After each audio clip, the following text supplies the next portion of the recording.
Okay, so we are looking for justifiable work practice for the questions on the test that are dealing with IVT. Okay, so let's do number 11. It says the function f is closed on a to b, so it's existing between these two numbers, inclusively, with the endpoints. Show whether the conditions of intermediate value theorem hold for the given value of k. Guys, I know it's been a while because we're now doing a lot of unit 2. What did the k value represent? Y value. If the conditions hold, then find c where f of c would equal k. In other words, where they would intersect. Where that y equals 3 in this case would intersect this graph. Okay? If theorem does not hold, give the reason. Either way, we're going to sketch. So here we go. Guys, what shape are we sketching when we see something that looks like that? What is it?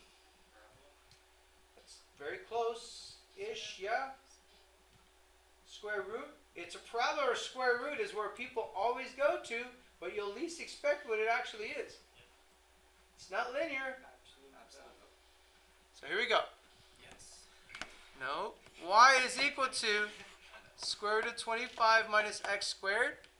You are not used to seeing it in this form. What if you took out a -1 and then did... No worries, no worries, no worries. Thank you. No worries. I'm going to square both sides. A circle. It's a circle. What? So if I add the x over, this is actually a circle with a radius of 5. So then there'd be multiple. Well, careful though.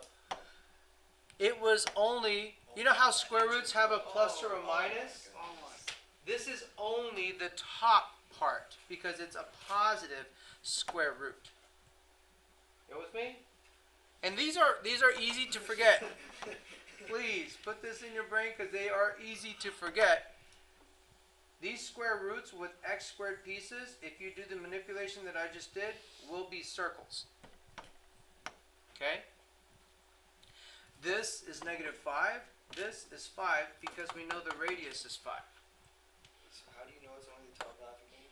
Because right here, it was given to you as the positive version of square root of x.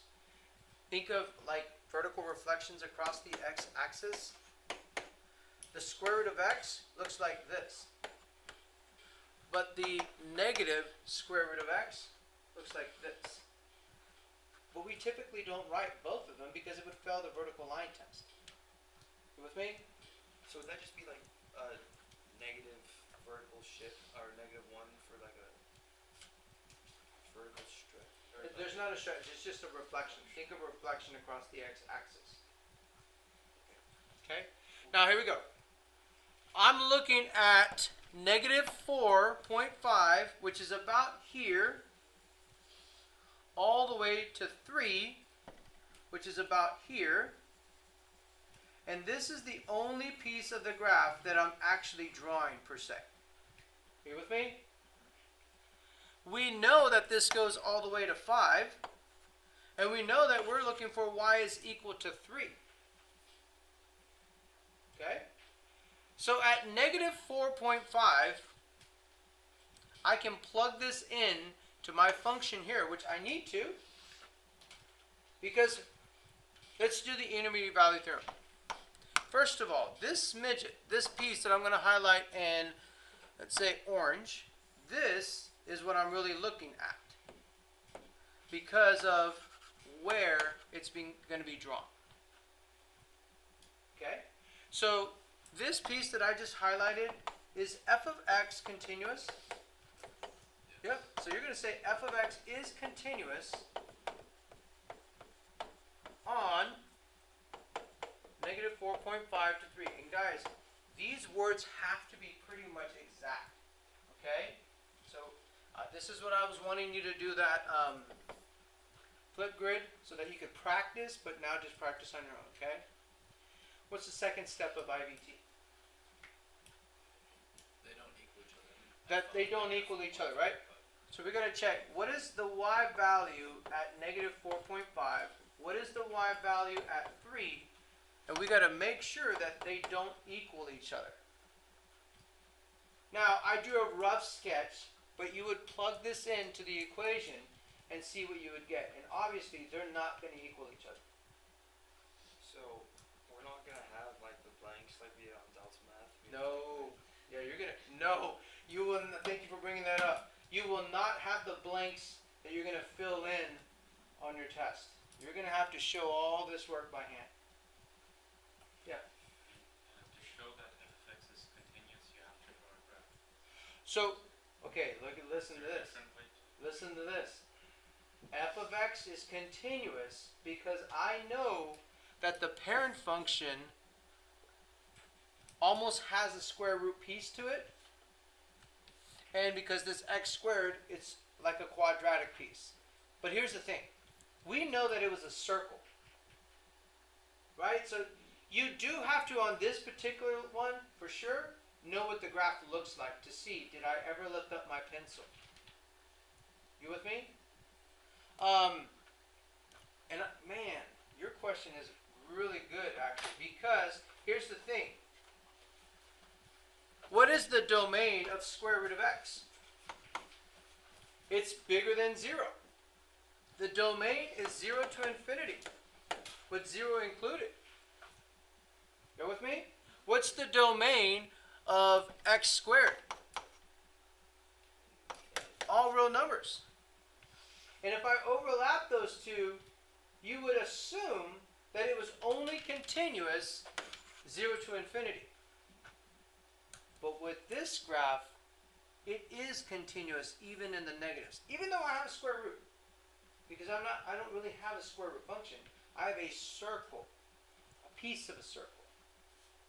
Nicely done. So on this one, yes, you would have to graph it to see if it was continuous. But not all functions. Not all functions you have to do that for sure. You just have to know what the parent function looks like.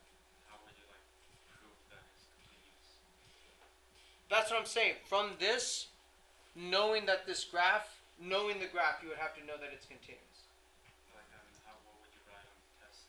Just this, f of x is continuous. Because if it wasn't, you would write f of x is not continuous and you would stop.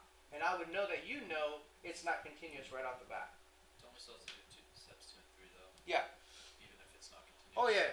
Oh no, you can stop. And I only did those examples with the more work so you could get more practice. Because I didn't know if I could have time to do these videos that I'm doing now.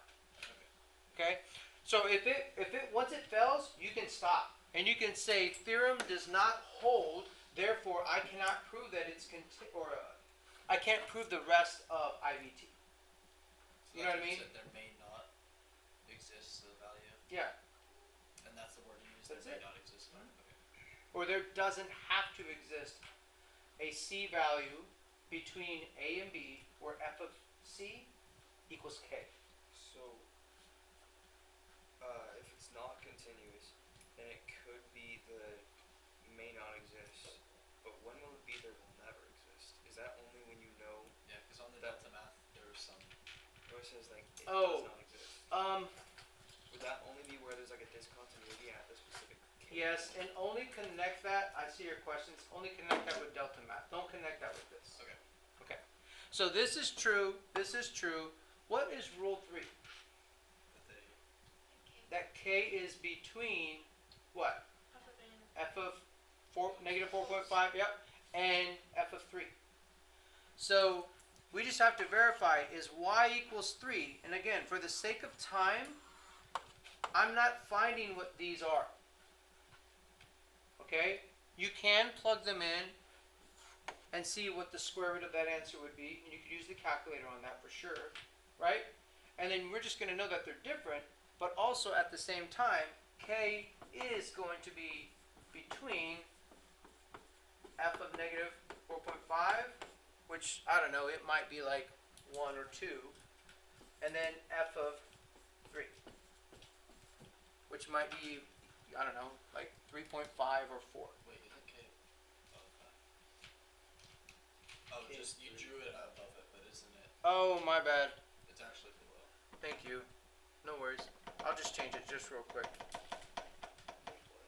How far did I go? His K value, he drew it above them. And Thank you for the therefore catch. it has to be between them. So this will definitely be between the two y values. Thank you for this catch, especially on the video. My k y value will exist like here, in between this endpoint and this endpoint. Go with me, guys? In between those y values is where this horizontal k value, in this case of 3, is going to exist. Okay? Yeah. So not on both, not on 2 points. Possibly. See, I should have done this. Let's do this with the calculator real quick. I want you to put in your calculator the square root of 25 minus x squared. And you can save it. You can save it as f of x. So control vars f of x. And let's find out what is f of negative 4.5. Okay, sure. What is it? So it's 2.18179. Yeah, for sure. And what's the other one, Jordy? What is it? 4.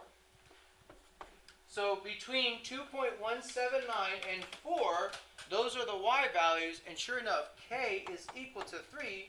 Y'all can see that it's going to be in between. So y'all tell me what the answer is. Is it going to be at 1 or 2 different places? Just at 1 in this one, right? Just at 1. Okay?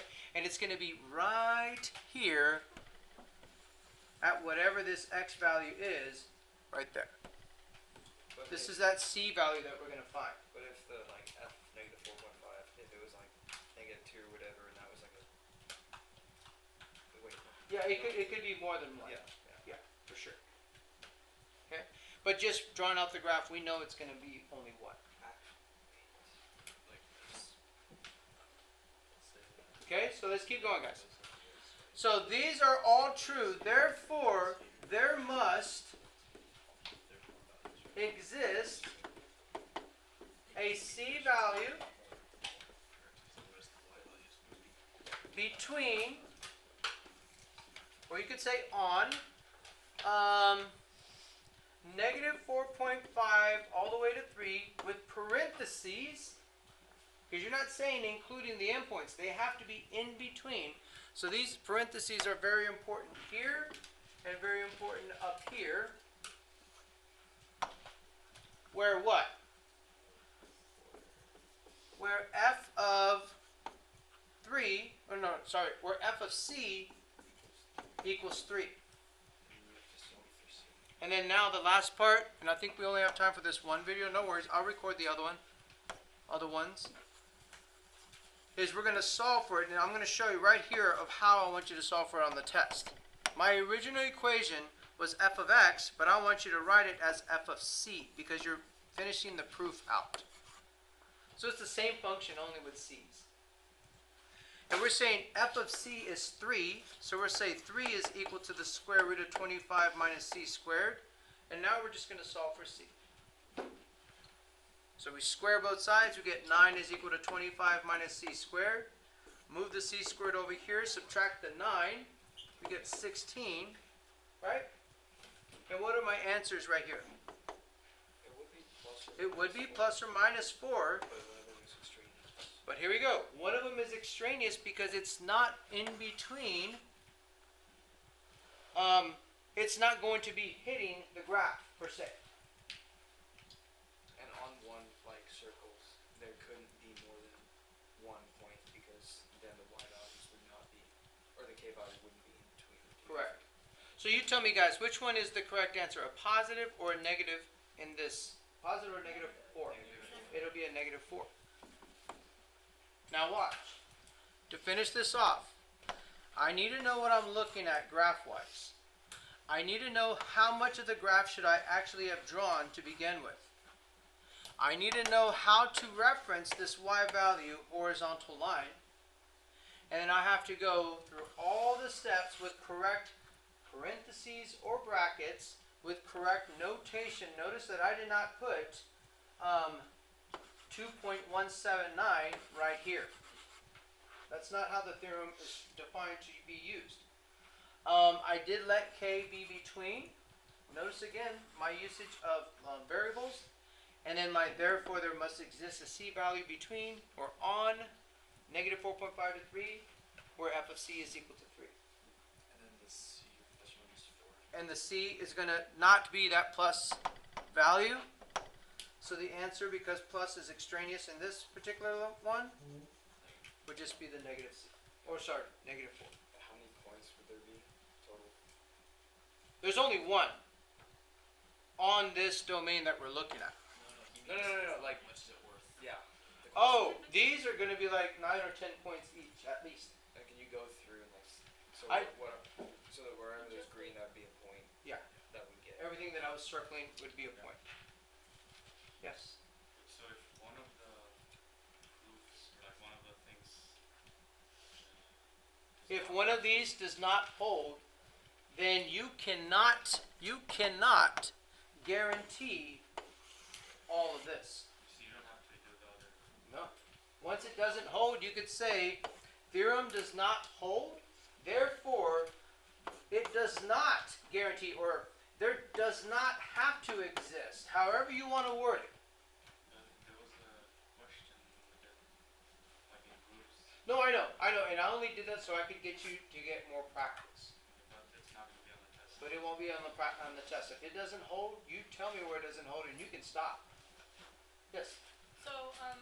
So you said that with delta math, just ignore how on delta math there was like there does not exist. So the answer will always be on these types of questions. There exists or there may not exist. Yeah. Okay. And is it okay if we put there exists instead of there must exist as the value? Or does it have to be there must exist? You could say there exists. Okay, cool. Are we good? We're more than good. All right. Nice job on that, One guys. last thing.